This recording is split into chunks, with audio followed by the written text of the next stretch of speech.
Hello, everyone. I'm WFXR Sports Director Jermaine Ferrell. Welcome to the WFXR Sports Sit Down on WFXRTV.com. Each Tuesday and Friday, I will have a special sit-down, one-on-one interview with a person in the world of sports.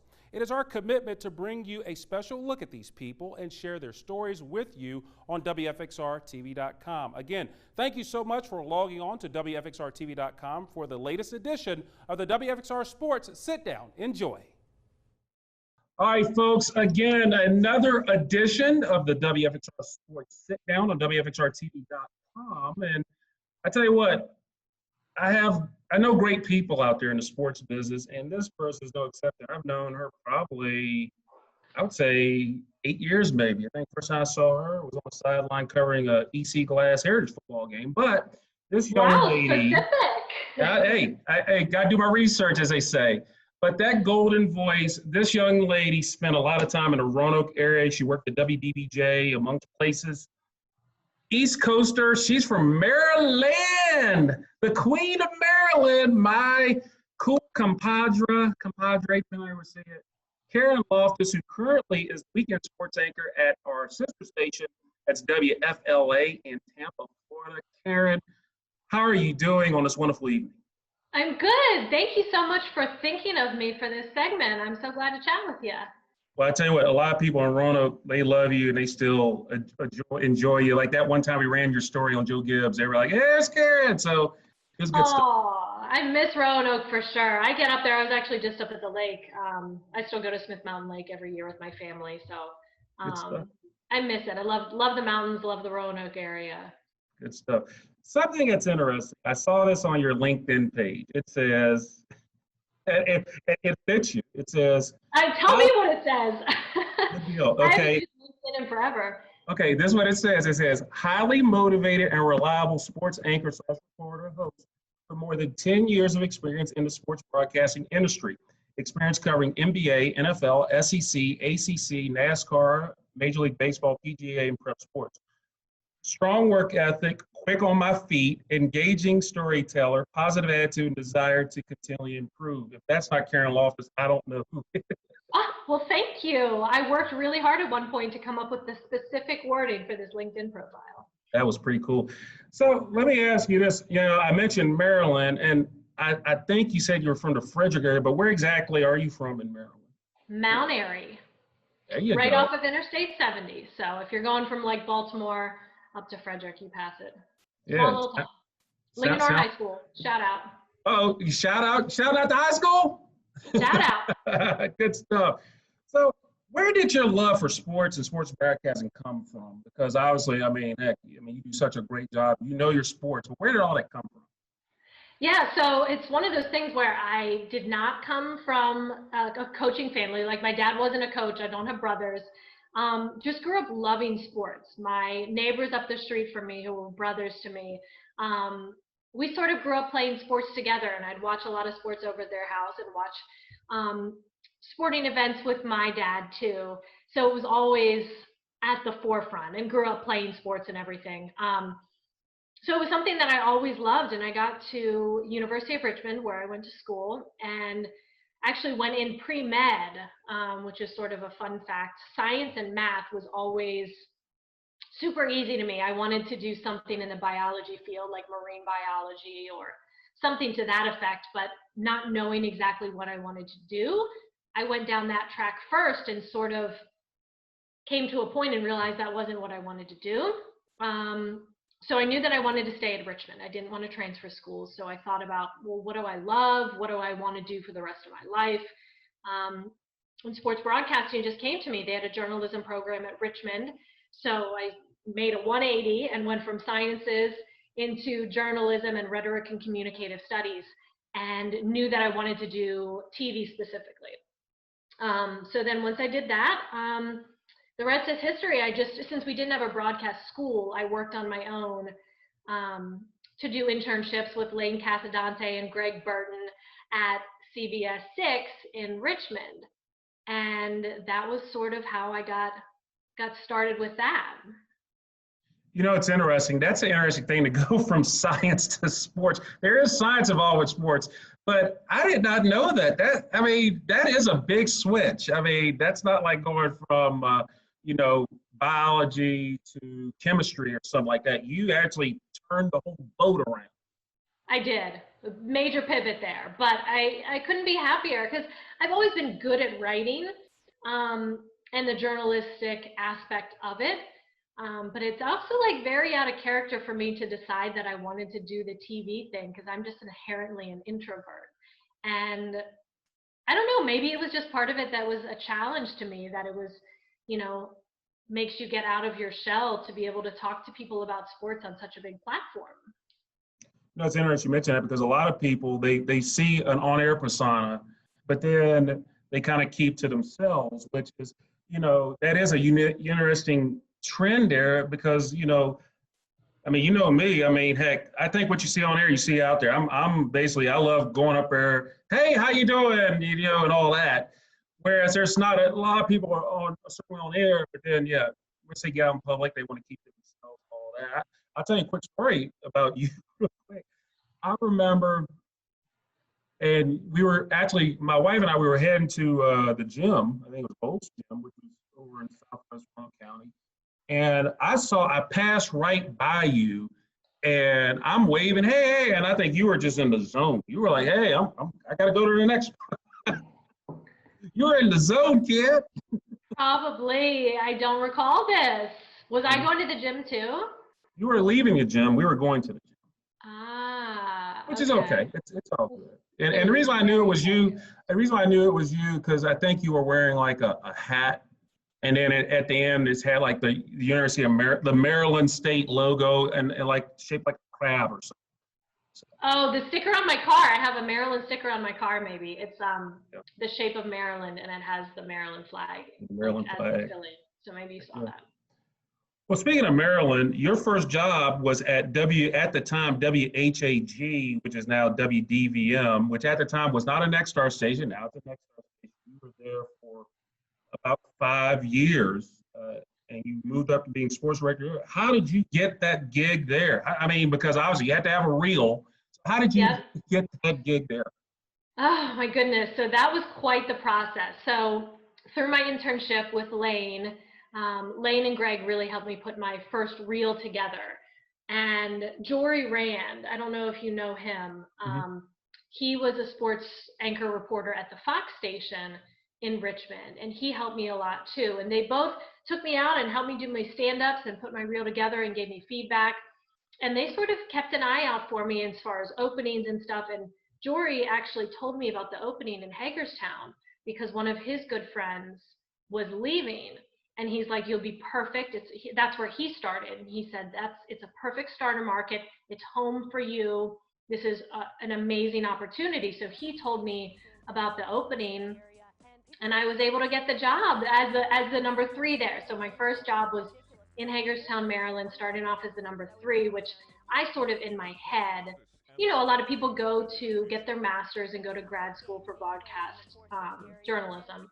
And I sort of took that as that was like my grad school. You know, you work out your kinks in that first market, and it was the best thing that I could have done. I loved my time at WHAG. I still keep in touch with Mark Cram, the news director there, and I'm still great friends with most of the people that I worked with there.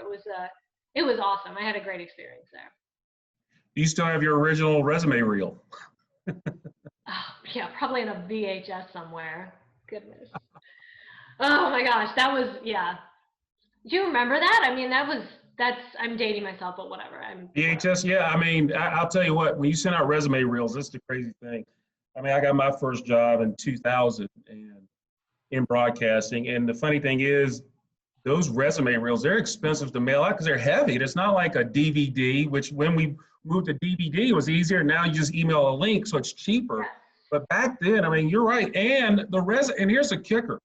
I learned this from a news director. He said that if you are going to send a resume reel on tape, that it has to be a short tape, like you don't want a 60-minute tape. You want the smaller tapes. You have to find those because those tapes, you know, about 10 minutes long. You want them shorter. You don't want this long tape because it gives them opportunity to rewind and all that. So that And that to was dub those and all of that. Like I hired a video company where I took my little DVC Pro tape and they made copies onto the VHS to like just mass produce them. But you think about that and it was so tough. Like once you had a version, that was it. You let it ride. Like now you're able, like I have my website now and it's like, okay, well, I don't like that anymore. Just like take a video down and put another one up, and just the hassle of the way it used to be.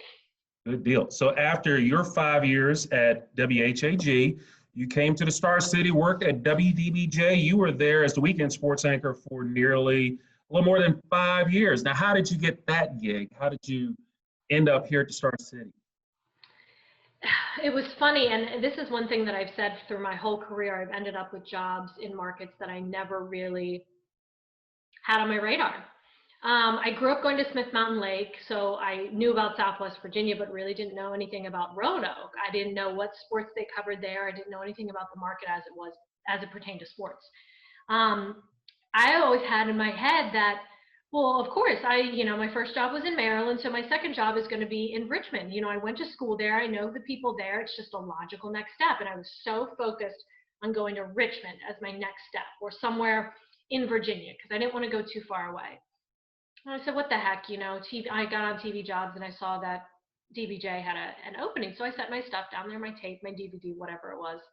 And I had, how close-knit the sports world is, especially in-state, in Virginia, from Richmond to Roanoke. Right. And I got a call from Lane Casadante, who was one of my references that I had on my resume. And he said, hey, I just got a call from my friend at the station in Roanoke. He was really impressed with your stuff. You might be getting a call from him. I'm like, all right, cool. So Lane, kindly gave me a good recommendation. And him and Travis have been friends and known each other for a while, just covering Virginia Tech, UVA, all of that. Talked to Travis and went in for my interview and ended up getting the job. How about that? That's good stuff. Now, this is kind of a two-part question, but obviously when you got there, you were kind of near the tail end of the Frank Beamer era. And I got to ask you this, and as long as I've been around, I've never heard anyone say anything bad about Frank Beamer.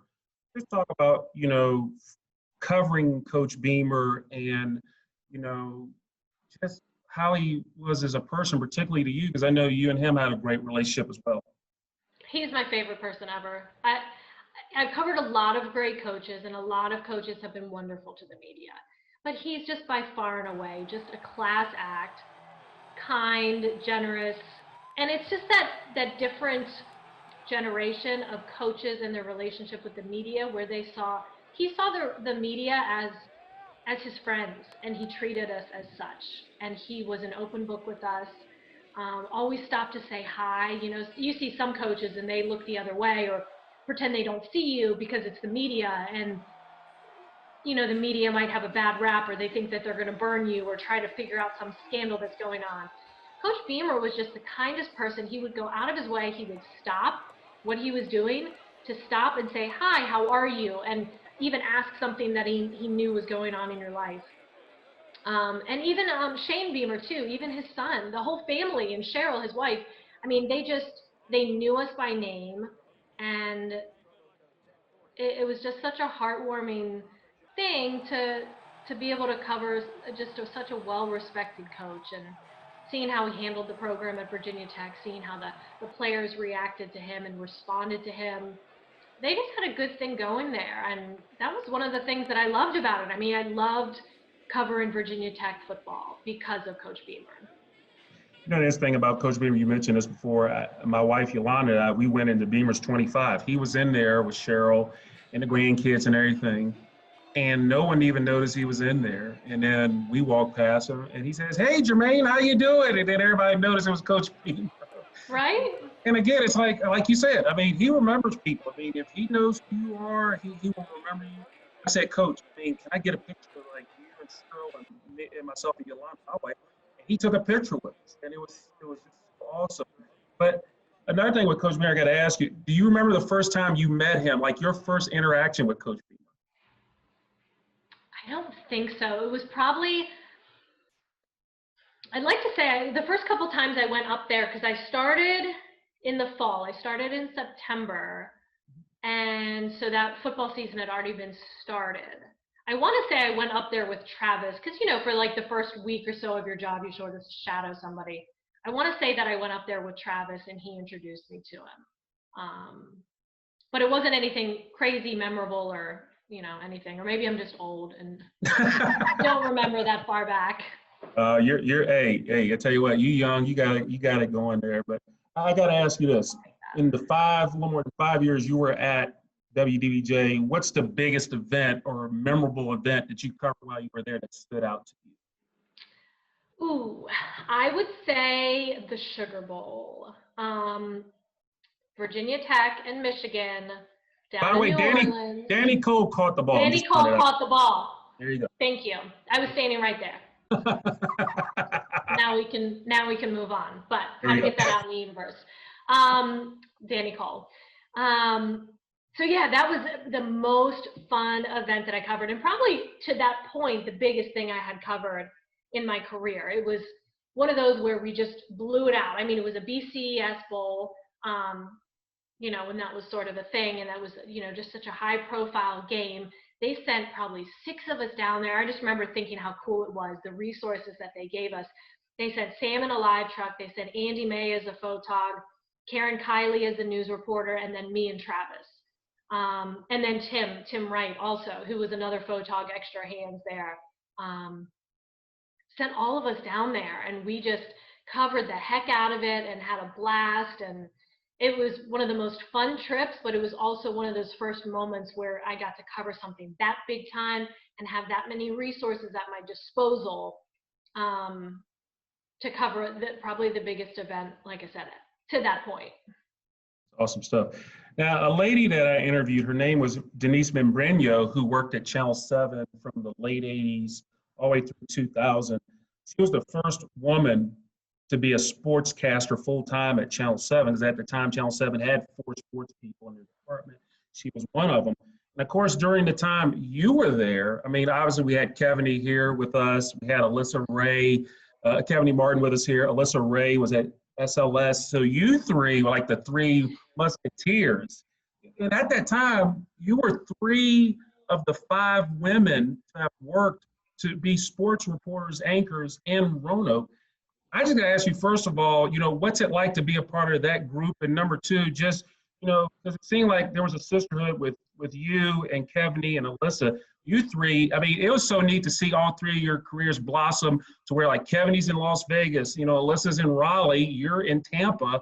You all have NHL teams, so maybe there could be a meeting there. But it was just so neat to see all 3 of you do your thing and really take your sports coverage to another level. What's it like, you know, interacting with them and growing with them? I love them so much. It's just a really cool thing. And there is a special bond just with the female sportscasters. And I've been really fortunate just to meet a lot of amazing women that are there to build each other up and are just advocates for each other. Like, I helped Alyssa get her first job. I met her because she worked at the gym that I went to in Roanoke. And she had told me that, like, I went there the first day that I moved there, and I told her what I moved for, and she goes, oh my gosh, that's what I want to do. And I sort of, you know, walked her through it and helped her with her resume tapes, you know, and sort of facilitated that and let her know about openings that I had and coached her through some things. And now she's doing amazing things. And Kevany was awesome when she came to Roanoke too, and it was funny because we're both the tall, slim redheads. So some people maybe like got us mixed up too. Like, she's a little bit taller than me. I think she might be 6 feet and I'm 5'10", but same stature, redhead, you know. But she's amazing too. Just so much mutual respect, I think. And to be able to work in a market with that many female sportscasters, that's the most that I've worked in a market with that many female sportscasters at the local stations. But it was just fun, you know, you just sort of help each other out. And there was times when Alyssa would call me about, you know, having a girl in the industry to, like, okay, what do I wear? Like, I mean, it might sound stupid, but like, what's appropriate to wear for this? And, you know, it's going to be hot. So, you know, what should I wear to this event, or, you know, just to be able to bounce ideas off of with hair and makeup and clothes that aren't necessarily something that a male colleague might be able to speak to. That's true. I mean, because I can tell you right now, that's a slippery slope because, you know, first of all, I'm a big advocate for women, and I'm y'all's biggest fans. I love you and Alyssa and Kevany and all the women. I mean, I think it's great that women are getting the opportunity. They deserve it. You know, you all deserve it, not because you're a woman, because of what you do and the hard work. And I've seen you out there shoot a football game. I've seen Kevany and Alyssa. Y'all busted. Y'all are out there busting your rear end. So. Yeah. I'm happy for your success because y'all deserve it. And I knew that y'all were going to get there where you are today. So kudos. I'm proud of y'all. I feel like a father to y'all. I'm like, thank you. I know you've always been in our corner. You've always been our biggest cheerleader, Jermaine. We appreciate you. I'll wait for my check later. But okay. I'll buy you some Lido's pizza. There you go. And that we got something on that coming up in a second. But Travis Wells, first of all, I mean, he's like a brother. He's like a brother to me. I love him to death. He's awesome. I mean, about as good as they come. Nice, awesome. There were so many great ones in the market, him and the Dennis Carters of the world. But Travis Wells, I mean, what was it like working with him? And how did he help you enhance your career? Yeah, you talk about busting your butt. I mean, he was the person that I modeled my work ethic after. I've never seen somebody work so hard, let alone a sports director, because some people get into a sports director role and they just sort of coast, you know. Travis busted his butt. He worked harder than anybody at that entire station. And he did it with a smile on his face.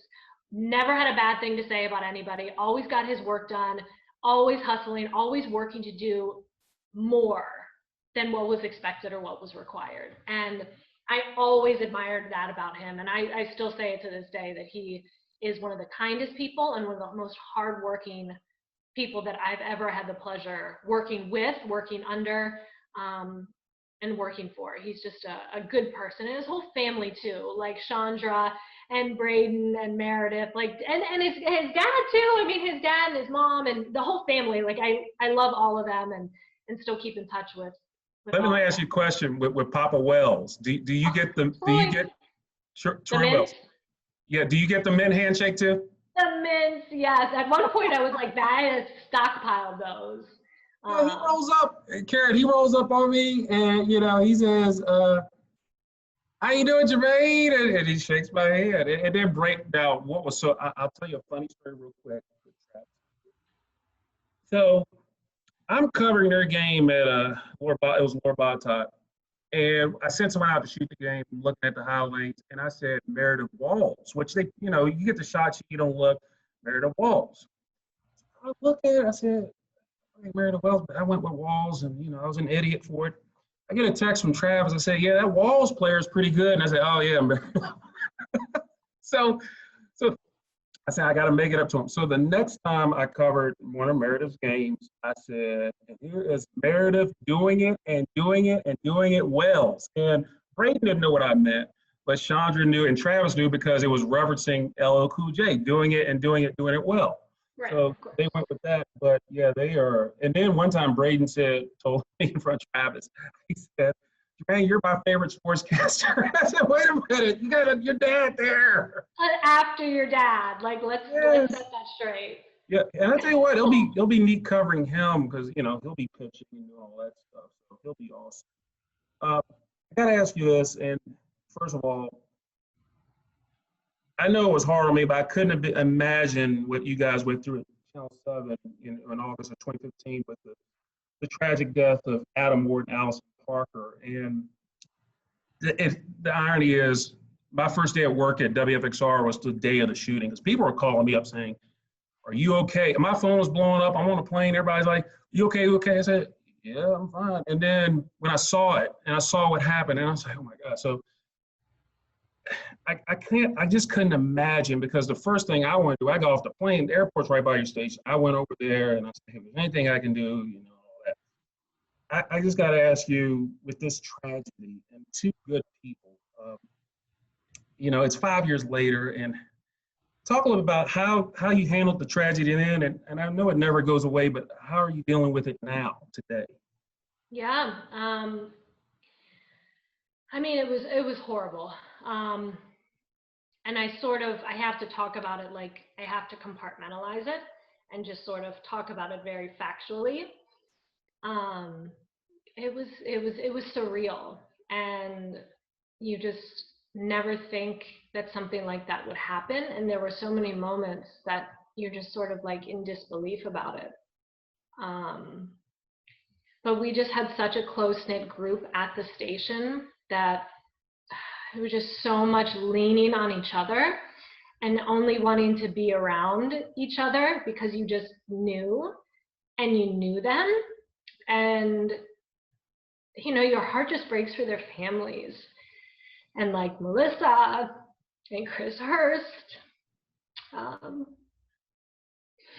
it's just tough. It doesn't get easier. And, I reach out to them and I keep in touch with everybody. And on the day we, have text messages and just thinking about each other, and even Vicky Gardner too, because I have ties with the lake as well, and family that worked at the chamber, and just so many facets of my life were affected that day. And I mean, it pales in comparison to what the Ward and Parker's families went through and are still going through. Like this year, I thought about them because Adam's birthday fell on Mother's Day this year. It's just a horrible thing. And I know that everybody goes through moments where you sort of relive it anytime there's a shooting. And it's something that stays with you. So still dealing with it the same way. I just want you to know that I'm always here for you. I mean, Channel 7, I grew up watching the station, but I know we're all considered rivals, but at the end of the day, we're all human beings. And when I look at everyone at Channel 7, and every time I see them, I want to give them now you can't really hug anybody, but I just want to hug right. everyone at Channel 7. Yeah, and it's just one of those things where I would see someone at the station, I would just say, and I would leave it short and say, hey, I'm here for you. I'm praying for you all. I love you all. And that's why I feel for everyone that has a connection to that, because I cried a lot, so I just couldn't imagine that. But again, to sort of wrap that part of it up, I'm always here for you, Karen. I'm praying for you, everyone at Channel 7. You all have my love and respect, and just know that going forward, there's ever a time I can do anything for you in that aspect, I'm here for you. Of course, and I appreciate it. And I remember you being there so clearly. I mean, so much of that is a blur because you just have to function, because we had to still report on it. Right. But, so many people were there for us, and it was incredibly heartwarming to see the outpouring of support from everybody, coaches and players that we worked with, and our colleagues from the other station, and we all sort of got through it together. Here's this for you. Oh, thank you. Virtual hug. There you go, virtual. Now let's move on.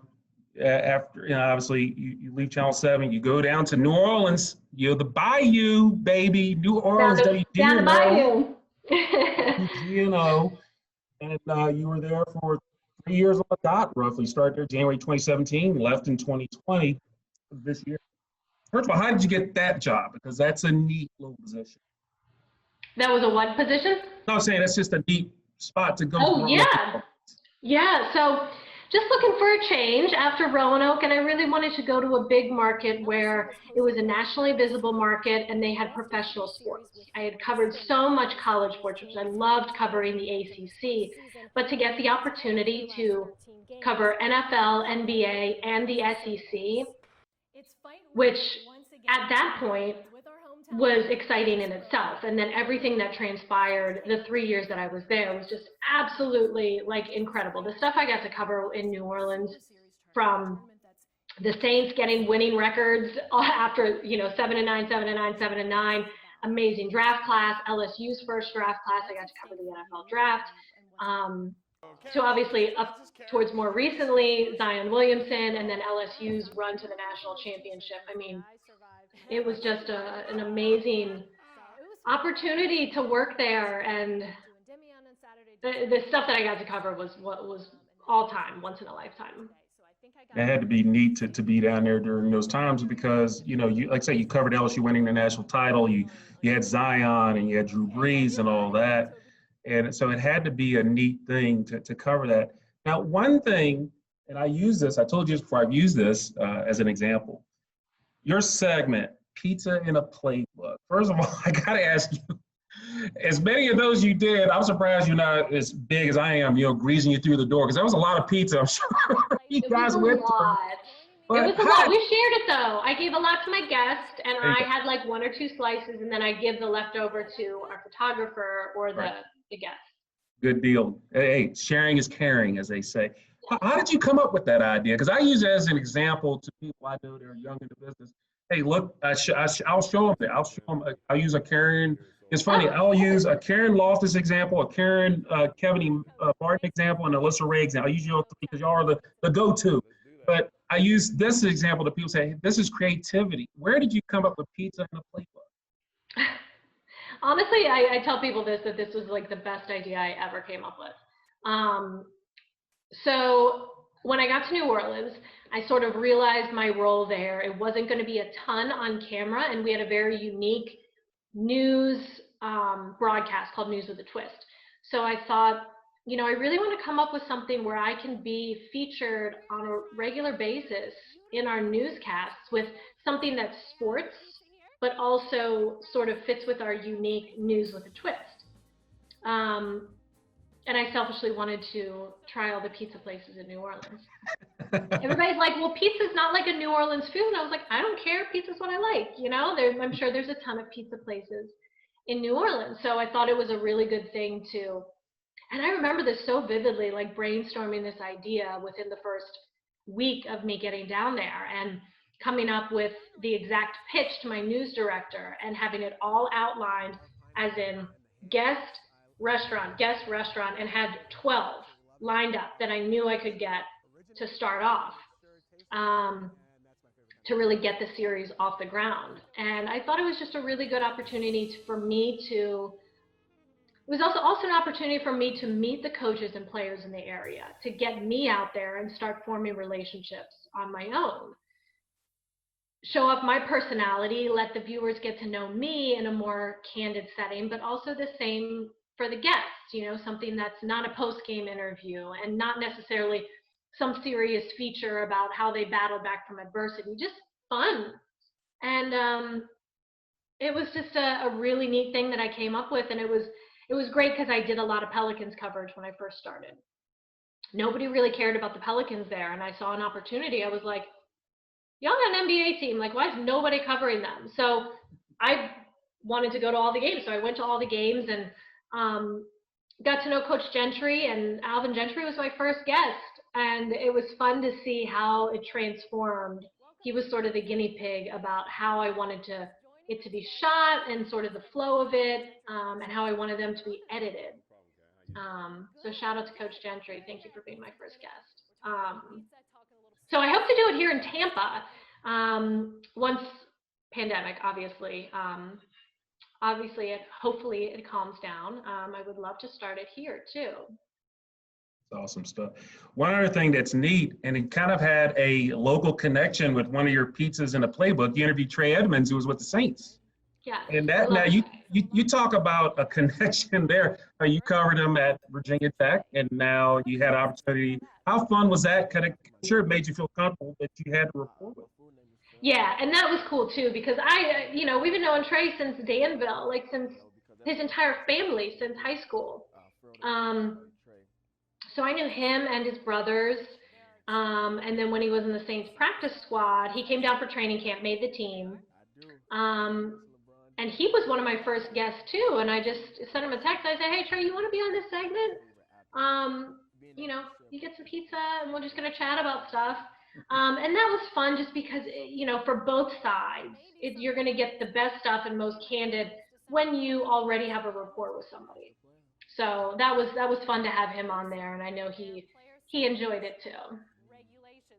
And one other side note about WGNO at the time, they were not a Next Star station, and then they transitioned into a Next Star station. Yeah. So technically, you've previously worked for stations that became Next Star stations. But speaking of Next Star, you did an intercompany move because earlier this year, January of 2020, you became the weekend anchor at WFLA in Tampa, Florida. I got to ask you, how did that come about? Because they're one of the bell cows of stations. They're like one of the big players down in Tampa. When you think of news, sports, and weather in Tampa, WFLA is always mentioned. Yeah, it's been amazing. First and foremost, it's amazing. I love the station. I love everybody I work with. It's an absolutely perfect opportunity and a perfect fit for me. Same way all the other jobs come up, just sort of looking and talking to colleagues and TV jobs and, sort of doing that and just doing your due diligence and your homework and reaching out to the right people and just being persistent. Like I annoyed the heck out of a lot of people and, just with, persistent emails. And because in this industry, it's out of sight, out of mind. So I just stayed on it and communicated to them that this is where I wanted to be. This is an amazing opportunity, and it just, it all ended up working out for the best. And I just could not be happier here. I love this city. The sports teams, the Lightning and Rays had it together before, but then the Bucks, obviously, I sort of joked. I've had a couple people ask me, like, are you just like at the epicenter of like all the big sporting events? Like you're in, Zion and in New Orleans, and then you go to Tampa, and then you have Brady and Gronk. And I said, yes. Let the record show that I came here first and Brady and Gronk followed. So yes. Yeah. Well, they heard you were coming, so they said, hey, that kind of sweetened the pot. Hey, Karen's down there, let them come. I got to ask you this. I mean, I've Ruthie Polinsky, who worked at our sister station in Providence. She's now in Miami at the NBC down there. And I asked her, what was it like covering the Patriots with Tom Brady? And she said it was interesting because it was the Patriots. But I got to ask you this. Now that Tom Brady's there, I mean, what's it like with, TB12 mania? TB for TB. I mean, because that has to be a different way of covering it. So, of course, everything's very unique right now with COVID-19. So our coverage in itself has been, we care a lot about Tom Brady, obviously, but like access to him, we haven't had OTAs or mini camp or anything. Like we had one phoner with him when he signed his contract, a phoner, and that's it. So I try not to think about what it would be like if it was a normal situation. We'd have video of him at camp and everything like that. But it's definitely tons of Brady hype, and it's going to be the storyline for the Bucs this year. Yeah, and you'll definitely go to the Super Bowl one way or the other because it'll be in Tampa, so you'll be there. You get to cover your first Super Bowl. I know. I'm excited about that. That's one of those like main events, huge sporting events that I haven't covered yet that I'm really looking forward to. Now, I know that you are a big Orioles fan, and hopefully with the 60-game push, everything should be fine, so that'd be neat. But I got to talk about your other favorite team, which is the Washington NFL franchise. And as we're taping this, first of all, they've gotten rid of their nickname, which we won't mention because I won't. But also just happened today, a Washington Post story came out about, women that were 15 women accused of, some sexual harassment issues against some of the management of the Washington NFL franchise. I knew I was going to say it, but I didn't want to. Yeah. With your franchise, I mean, you're looking at it now. It's like, I mean, gosh, there's so much going on, particularly the aspect of allegedly how women were treated there. I mean, again, it kind of goes back to what we're talking about with women in sports. Just your thoughts and feelings about what's going on with your NFL team. Yeah, it's incredibly disheartening. And I actually have not had a chance to read the Washington Post article. I actually have it pulled up on my other computer. I read the first paragraph of it, and then I had to finish some other things. Just incredibly disheartening because there is so much space in this industry for women in sports, women with sports teams, women as sports broadcasters. And, you know, I've been fortunate to see the positive and the good and the space that men are creating for women in this, and the space that women are creating for themselves in this industry. So it's incredibly disheartening to see that that has been happening, and that it happened to so many women that had that horrible experience and in a horribly toxic work environment that's not okay for anybody. And you just hope that, you know, something like this coming out will serve as a positive, that it will not happen again. And hopefully it doesn't, and hopefully let this be a lesson to a lot of people out there. Hey, you know, you gotta be careful what you're doing in the workplace, because it's serious. Okay, let me ask you this question. What would be your biggest piece of advice for young people that want to get into the business, particularly maybe women, but just young people in general? If you could talk to, and I'm sure you've talked to a lot of young people that are wanting to get into the business and mentoring them, what's the biggest piece of advice you would give to those youngins out there that want to get into the business? I would say make sure you're doing it for the right reasons, and do it for the love of journalism and wanting to tell people stories, or wanting to cover sports, and just be prepared to work hard and encourage people to do things the right way, and just go about your business in a professional way. Be prepared to work hard, and just know how difficult this industry is. I'm very much a realist. You know, I would never want to discourage anybody, but I also want to let people know that nothing's going to be handed to you. Like, there's so few spots in this industry, and I liken it to professional sports. You know, there's so few opportunities. You have to be willing to work harder and longer hours than the person next to you. I will tell you this story real quick. So I had a guy that he's a Syracuse, just graduated from Syracuse. And it was funny because when we were down at the ACC tournament, when they canceled everything, I had a couple of Syracuse students, because they went live. They had it's Syracuse, they had a TVU. So they went live from the ACC to Greensboro. Yeah. So they were just asking me questions and stuff, and just, hey, you know, and I gave my cards, hey, if anything I can do for you, let me know, and all that. So one of the guys, and this is crazy. So he said, you know, he had an opportunity to get a job in Bluefield, West Virginia, WVVA, and he turned it down. Now he's fresh out of college, and fresh out of college, there's not a lot of spots, and so he turned down the job because of money. And I'm sitting there looking and said, look, don't look at the money, because when you start off, you're going to start off in small markets, and you're not going to make a lot of money. So you stay there about 18 months to 24 months, get stuff on tape or video, and you move on. And I just wanted to reach through the phone and just grab him like this. I said, you got to take the job. Oh, it's not enough money. But maybe it's a Syracuse thing. I don't know. But, it's just crazy. I have no idea. I mean, I was told that from the jump too. And I mean, think about cost of living too in many starter markets is very cheap. I mean, I'll tell you straight up, I made $18,500 my first job. So. You want to know what I made my first job? And this was 2000. Yeah. I was making minimum wage, $5.15 an hour.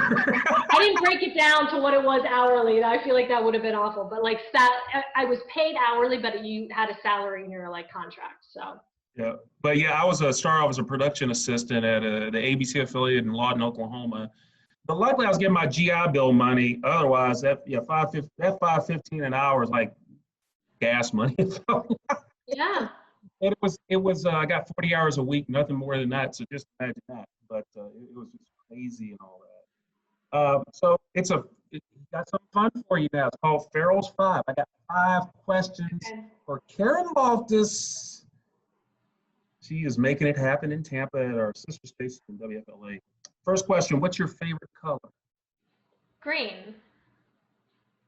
Color money, huh? Yeah, yes. It's more like the Irish thing, like the red hair. Yes. And, green. By the way, you're not a Celtics fan, are you? No. Wizards. Who's your NBA team? I know you're football and baseball. Who's your NBA team? Wizards. The Wizards? Wizards, yeah.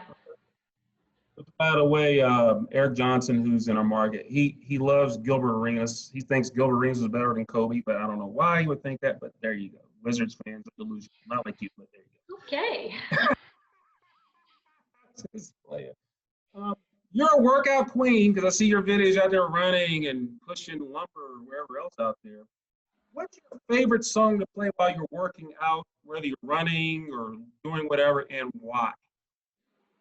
Oh, it depends. So I like to make my own playlists, and it depends on if I'm lifting, if I'm doing a spin bike, if I'm going on a outside bike ride or running. So I don't know. It depends. It's more of like harder hip hop for lifting and more of like electronic for like the running and stuff where I'm doing like more cardio. You know, I got to tell you this, your hip hop knowledge is tight. I just got to throw that out there. Because, I mean, you know, probably people look at you, she don't know nothing about look at. I said, look, Karen Loftus, I mean, she get that voice going. I'm like, yeah, she knows her hip hop. She be out there. Yeah. I get that a lot. People are surprised by my your knowledge of hip hop. Hip hop knowledge, yeah. You know, hey, she knows her game. I know you're a Lido's pizza fan. You love it. You know, every time I'm in Lynchburg, I'll eat Lido's and I say, yeah, that's a Karen spot. In fact, I know they got one down in your neck of the woods. I know you're probably there every other day. It's like fate that I'm here because there's one Lido's in the entire state of Florida. Because it's, for those of the people who don't know, it's a Maryland-based chain, but it's mainly Maryland, a few in Virginia, but that's like mainly where it is. So to randomly have one Lido pizza franchise in Tampa is right down the street probably from where you live, right? You know, it's like a 20-minute drive. BFFs with the owner. They know me by name. Not ashamed to say it. I'm, you know, and I was like, especially during like the peak of COVID when they allowed like carry out, I was like, you know, I need to support local. I need to keep Lido's in business. So I ordered an obscene amount of food from them to help keep them in business. Hey, you got stock in them probably, I'm sure. We should. I got to ask you this. Lido's Pizza, when you walk up, you say, hey, look, I want Lido's tonight. What is your pizza? What's your go-to pizza you're going to order when you roll up to Lido's? Pepperoni and pineapple with a side of the house dressing to dip it in. Karen, it's against the law to add pineapple to a pizza. You know, so that's become a very hot topic as of recent, but this is something that goes back to high school. I've been doing pineapple and pepperoni since I was like 16 years old. So the fact that it's become a very divisive topic is upsetting to me. There you go. Well, we're still good. I still like you, even though you. Thank you. I'm glad I wasn't. Now, here's the thing. How about pepperoni and bacon? Would you do that? Yeah. There's very few toppings that I don't like. Pretty much like just I don't like onions. Okay. It's like the main thing. Like that's anything else I'm pretty much fine with. Yeah, I don't like olives on mine. I don't like olives. Don't mind olives. Yeah. So if you did pizza in a playbook with me, I'd say, okay, pepperoni, bacon, no olives, but everything else is fair game. Yeah. So I do ask the guests. I ask them if they have any preference. Yeah. All right. Question number 4. Now you're having a Lido's pizza dinner party. Kind of tied it in. Name 5 sports figures you would like to have at your dinner party and why. Now, they could be past, present, they could be sports broadcasters, they could be athletes. Just 5 of your favorite sports figures. And why? I appreciate your question, but I hate questions like this where I have to come up with like lists of things. Okay, so 5 sports figures that I'm having dinner with. Mm-hmm. Past, present, you said dead, alive, whatever. Any one of them. That's your party. They're alive and kicking, all of them. Goodness gracious. See, this is where it comes in where I'm just like a very pragmatic, logical person where I would probably need like 30 minutes to actually sit down and come up with the best answer. Let's see. I'm going to do a theme with this. Well, I was going to do a theme of maybe just like coaches, like legendary coaches that I like. That's fine. So if we're going to do that I've crossed paths with. Mm-hmm. And this is going to be boring because most people would say like people that they don't know or whatever. Yeah, they can be anybody. I just want to have a nice dinner with Frank Beamer. Okay. Beamer. Gary Williams. Gary Williams. Okay. Joe Gibbs. Gibbs. Yes.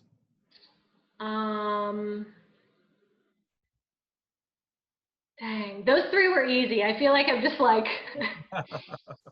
from there, and then it's still going with the Washington football franchise. Darryl Green was my favorite player growing up. Oh yeah. So we got to throw in Darryl. Darryl's going to be there. It'd be fun to see him and Joe together. Mm-hmm. And then I need one more. There you go.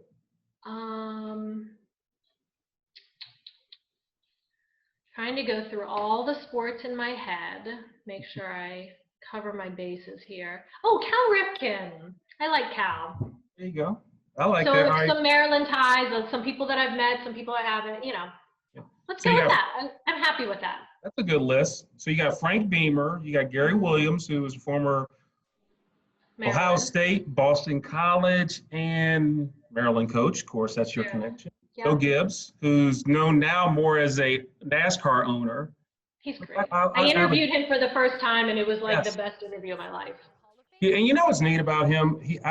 He's come up here a couple of times for FCA stuff, fellowship for Christian athletes, and the nicest person you can. Him and Frank Beamer are like on that category of just good, nice people. Good humans, yeah. And Darryl Green, being a Cowboys fan, I actually love Darryl Green. I'm a Darryl Green fan, so I like him. And Cal Ripken. What else? The record. That's all you need to know. That's good five. That's a good five. Just keep the pizza and vino flowing. You're good on that one. Yeah, I feel like I'd be in good company with that group. That's good stuff. All right, so, and we might have already mentioned this, but it was on my list. A sporting event you'd like to cover, you have not got a chance to cover. And I think I already know that. Yeah, we did say Super Bowl, but let's go. I actually grew up being a really big fan of hockey. I was a huge Caps fan, would go to their practices growing up, and I'm really excited to be in an NHL city. So for me, Stanley Cup, and it could be this year. The Lightning are very good. It's going to be different this year because of the bubble and them playing in Edmonton and Toronto and then Edmonton if they make it to the finals. But Stanley Cup finals would be up there. Okay, got a bonus question for you. Okay. Favorite place in the state of Virginia during your time in Roanoke? Favorite place to go cover a high school football game? Ooh. Or will I get you in trouble with people in our neck? No, I'm trying to think because there were some really good atmospheres. Refresh my memory on some of the good rivalries. Well, probably one of the big ones. Salem and Pulaski was big. EC Glass Heritage, PH and Fleming is a big one. I always liked the Lynchburg schools. I really liked Heritage. With Brad Bradley now. Coach Brad. I don't know. That is a tough one. I'm trying to think of the different stadiums too, which had a good atmosphere and which were the loudest. If you prompted me, if you gave me some more suggestions, I might be able to. Good deal. All right. Well, I'll give you an easy one. This is a bonus question. Favorite time hanging out with Jermaine Ferrell? Have a Jermaine Ferrell moment when we hung out covering games. At Sherman Lee's basketball tournament, I forget what they called it, and we took a picture courtside. It was with the Winter Classic at the Civic Center. And you were wearing green that day. I do. Yes, I remember that picture, and I remember us taking a picture. And I'd be like, "He's such a good soul. You just, let's take a picture." Okay. And what's funny? At first you didn't want to take the picture. You were like, come on, can I take a picture? Okay. So I talked you into it, but at first you didn't want to take a picture. I don't remember that version of the story. I feel like I was very willing and able to take a picture. Good stuff. Final question for you. Where do you see your career, say, 5 to 10 years from now? Where do you see yourself in the business 5 to 10 years? That's a very good question. So I've always wanted to go back to Maryland and work for NBC Sports Washington, the regional sports network there. Chris Miles was there, by the way, one of your former compadres. He might still be doing a little bit of freelance, but he's mainly with NBA TV now, I think. Correct. always wanted to work there. But to be completely honest, Tampa has been an amazingly pleasant surprise that I liked it even more than I could have ever imagined. The station, the city. So who knows? I mean, I love it here. I could see myself putting down roots here and staying here for a while. I really, really enjoy it here. You know, it's interesting because there are probably a lot of women in the business and men that would love to be in your position because, I mean, you've covered all the major sports. Yeah. When you were in New Orleans, I mean, you had the NFL there, the NBA, and then college, major college. Yeah. And then obviously you get to Tampa. You have the NFL, Major League Baseball, and hockey. So you've covered all the four major sports. And I mean, Tampa, major college. I mean, I guess Florida State's probably kind of an area. Florida, maybe. I mean, USF, University of South Florida, which is funny because you would think University of South Florida is in the middle of Florida. It's like it's not like South Florida would be like down by Miami, but geography. To be honest, there was a learning curve with that. I had to learn the difference between UCF and USF. Yes, and it's the difference. To make sure I didn't slip up. And I'm like, okay, Central Florida, that's not here. South Florida, that's here. And trust me, you don't want to make that mistake because those teams do not like each other. Nope. So that was one of those you talk about, there's always learning curves with the teams when you go to a new market. And so that was one where I was like, okay, don't mess those up. Well, Karen, this has been fun. And a couple other tidbits people probably don't know. I mean, when you were here in Roanoke, you were the Roanoker magazine. You won that award forever, the sports person.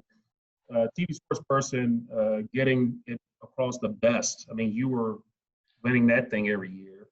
And then obviously you won multiple AP awards in Virginia. I'm sure you're going to do the same thing in Florida. And it's so proud to see you in the Next Star family, I think you're awesome and a blessing. And like I said, I'm a big fan of your work and I'm so proud of what you've done. And, thank you so much for taking time to be on the WFXR Sports Sit Down on WFXRTV.com. You betcha. Thanks for having me, Jermaine. Always good to chat with you.